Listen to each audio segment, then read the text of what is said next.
ناظرین السلام علیکم۔ اعوذ باللہ من الشیطان الرجیم، بسم اللہ الرحمن الرحیم۔ سب سے پہلے آپ تمام ناظرین کی خدمت میں امام حسن عسکری علیہ السلام کی ولادت کی مبارکباد پیش کرتی ہوں اور امید کرتی ہوں کہ خداوند متعال ہمیں اس عید کے صدقے میں امام کی فرمائشات پر عمل کرنے کی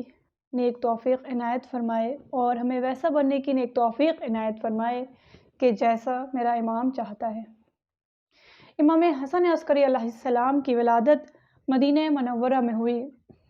اور آپ کی ولادت کی تاریخ کے سلسلے میں 2-3 روایتیں موجود ہیں کہ بعض نے 4 ربیع الثانی کو آپ کی ولادت نقل کی ہے، بعض نے 8 ربیع الثانی کو آپ کی ولادت نقل کی ہے اور بعض نے 10 ربیع الثانی۔ تو بہرحال ہندوستان اور پاکستان میں چونکہ 10 ربیع الثانی کو امام حسن عسکری علیہ السلام کی ولادت منائی جاتی ہے، تو عام طور سے مومنین 10 ربیع الثانی کو آپ کی ولادت مناتے ہیں۔ اور اس کے علاوہ ایران اور عراق اور دیگر ممالک میں 8 ربیع الثانی کو امام حسن عسکری علیہ السلام کی ولادت منائی جاتی ہے۔ یہ دونوں تاریخوں میں ولادت منائی جا سکتی ہے کیونکہ یہ تاریخ ولادت جو ہے وہ امام سے منسوب ہے، لہٰذا کوئی حرج نہیں ہے۔ اور ویسے بھی امام و معصومین علیہم السلام کی تاریخ ولادت اور تاریخ وفات میں اختلاف پایا جانا یہ ایک عام سی بات ہے، اور ہمارا محب ہونے کی حیثیت سے بھی یہ کوئی بہت بڑا مسئلہ نہیں ہے۔ ہم دونوں تاریخوں میں ولادت منا سکتے ہیں، یا پھر وہ تاریخ کے جو ہمارے علاقے میں مشہور ہے ہم اس تاریخ میں بھی ولادت منا سکتے ہیں امام کی، اور اس کے ساتھ ہی اپنی اظہار محبت اور خراج پیش کر سکتے ہیں امام کی خدمت میں۔ امام حسن عسکری علیہ السلام کی زندگی بہت سختیوں میں گزری کیونکہ آپ کی عمر 6 ہی برس تھی کہ سامرہ میں بادشاہ وقت عباسی نے آپ کے والد کو اپنے پاس سامرہ میں بلا لیا، اور پھر باقی تمام عمر امام کی سامرہ میں گزری، اور پھر اس طرح گزری کہ آپ کو سامرہ سے باہر نکلنے کی اجازت نہیں دی گئی، یعنی بادشاہ وقت نے کبھی یہ اجازت نہیں دیا کہ آپ سامرہ سے باہر نکل سکیں۔ لہٰذا ظاہری طور پر واحد یہ امام ہیں کہ جنہوں نے حج بیت اللہ انجام نہیں دیا۔ لہٰذا علماء نے بیان کیا ہے کہ اگر کوئی شخص حج کے لیے جاتا ہے یا اگر حج کر چکا ہے اور دوبارہ کرنا چاہتا ہے تو وہ امام حسن عسکری علیہ السلام کی نیابت میں مناسب ہے کہ امام کی نیابت میں حج کو یا عمرے کو ایک بار انجام دے، اور امام کی نیابت میں کرنے والی عبادت کا ثواب اس کو دین و دنیا میں فائدہ پہنچا سکتا ہے۔ جس طرح ایک شفیق باپ، ایک مہربان باپ اپنی اولاد پر تمام شفقتیں اور محبتیں نثار کر دیتا ہے صرف اس لیے کہ مستقبل میں اسے کسی بھی پریشانی کا سامنا نہ کرنا پڑے، اور یہ محبتیں اور یہ شفقتیں کسی بھی حالت میں، کسی بھی وقت میں، کسی بھی موسم میں نہ فقط یہ کہ متاثر ہوتی ہیں بلکہ زندگی کے آخری لمحات تک ایک شفیق باپ کو اپنے اولاد کی فکر لاحق ہوتی ہے۔ تو اپنی ہستی کو لٹا دینے والا باپ اپنی اولاد سے بھی کچھ توقعات اور کچھ امیدیں رکھتا ہے، جبکہ اس کی اس امید میں، اس کی اس توقعات میں خود اولاد کا ہی فائدہ ہوتا ہے، جیسے کہ اس کی اولاد اچھی تعلیم و تربیت حاصل کر سکے، نیک و صالح بن سکے وغیرہ وغیرہ۔ تو اگر اولاد نیک و صالح بنتی ہے تو وہ باپ کے لیے خوشی کا باعث ہے، اور اگر خدا نخواستہ اولاد صالح نہیں ہوتی ہے، نیک نہیں ہوتی ہے، تو ایک باپ کے لیے غم و اندوہ، پریشانی اور شرمندگی کا سبب بنتی ہے۔ تو میرا پروردگار کہ جو رحمان و رحیم ہے کہ اس نے جن ذوات مقدسہ کو اپنی مخلوقات پر حجت اور اپنا خلیفہ بنا کر بھیجا، امام بنا کر بھیجا، ان ائمہ کو اپنی امت سے، والدین سے کہیں زیادہ محبت اور فکر رہتی ہے، اور جس طرح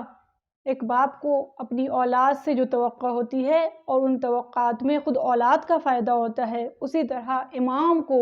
اور ائمہ و معصومین کو اپنے شیعوں سے، اپنے چاہنے والوں سے جو توقعات ہیں اور جو امیدیں ہیں، اس میں خود امت کا فائدہ ہے۔ تو جس طرح تمام ائمہ نے اپنے دور کے لوگوں کے لیے، اپنے قوم کے لیے، اپنے چاہنے والوں کے لیے ہدایت کا انتظام کیا، اسی طرح امام حسن عسکری علیہ السلام نے بھی اپنے قوم کے لوگوں کے لیے ہدایت کا انتظام کیا۔ اور آپ کی عمر بہت زیادہ نہیں تھی، آپ کی عمر 29 سال کی تھی۔ تمام ائمہ و معصومین کی طرح امام حسن عسکری علیہ السلام نے بھی اپنے قوم کے لوگوں کے لیے ہدایت کا انتظام کیا۔ چونکہ آپ کا دور امام زمانہ کے دور سے ملنے والا دور تھا، اس لیے آپ نے قوم کے لوگوں کو امام زمانہ کے دور سے آشنا کرایا اور ان کے دور سے بخوبی واقف کرانے میں اپنے وقت کو صرف کیا۔ آپ کی عمر 29 سال ہوئی اور اس بابرکت عمر میں آپ نے بہت سارے عمل انجام دیے کہ جس میں سب سے اہم کام یہ تھا کہ امام زمانہ کو ان کے چاہنے والوں کے درمیان محفوظ رکھنا تھا، ان کے چاہنے والوں کے درمیان بھیجنا تھا اور دشمنوں سے ان کی حفاظت کرنا تھا۔ اور ساتھ ہی ساتھ آپ نے احادیث کے ذریعے اور عمل کر کے اپنے شیعوں کے لیے اور اپنے چاہنے والوں کے لیے ہدایت کا انتظام کیا۔ ذیل میں امام حسن عسکری علیہ السلام کی کچھ احادیث پیش کرنے جا رہی ہوں۔ امام حسن عسکری علیہ السلام نے حدیث ارشاد فرمائی کہ امیر المومنین علی ابن ابی طالب کا شیعہ اپنے برادر دینی کو خود پہ فوقیت دیتا ہے، چاہے وہ خود محتاج کیوں نہ ہو، اور خداوند متعال نے جس کام کا حکم دیا ہے اسے انجام دیتا ہے اور جس کام کے لیے روک دیا ہے اسے ترک کر دیتا ہے۔ پھر امام نے ارشاد فرمایا کہ مومن کی 5 علامتیں ہیں۔ پہلی یہ کہ 51 رکعت نماز ادا کرتا ہو، زیارت 40، اور پھر داہنے ہاتھ میں انگوٹھی پہنتا ہو اور خاک پر سجدہ کرتا ہو اور بلند آواز میں بسم اللہ الرحمن الرحیم کہتا ہو۔ پھر امام حسن عسکری علیہ السلام نے حدیث ارشاد فرمائی کہ تمہیں چاہیے کہ زیادہ سے زیادہ سوچو اور فکر کرو، کیونکہ اس میں بابصیرت دلوں کی حیات ہے اور ابواب حکمت کی کنجیاں ہیں۔ اور اسلام میں فکر کرنے اور سوچنے پر اس قدر زور دیا ہے کہ ایک جگہ امام نے پھر فرمایا کہ نماز و روزے کی کثرت عبادت نہیں ہے، بلکہ امر پروردگار کے بارے میں جو فکر کرنا عبادت ہے۔ اب ہمارے لیے ضروری ہے کہ ہم یہ طے کریں کہ ہماری فکر کیسی ہے،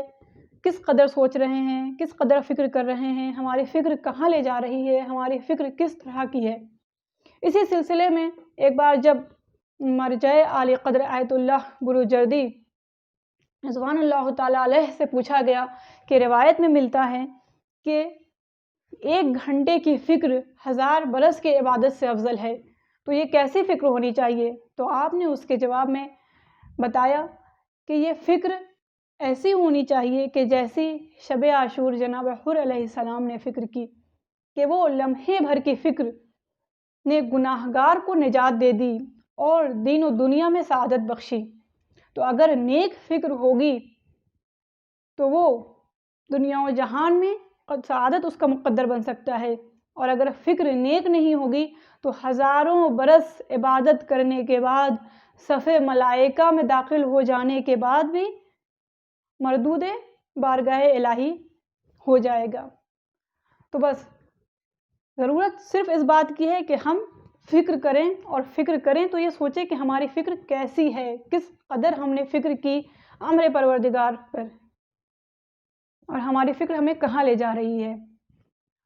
اور آخر میں ایک بار پھر آپ تمام ناظرین کی خدمت میں اور امام زمانہ اجل اللہ تعالیٰ فرجہ الشریف کی خدمت میں ان کے والد کی ولادت کی مبارکباد پیش کرتی ہوں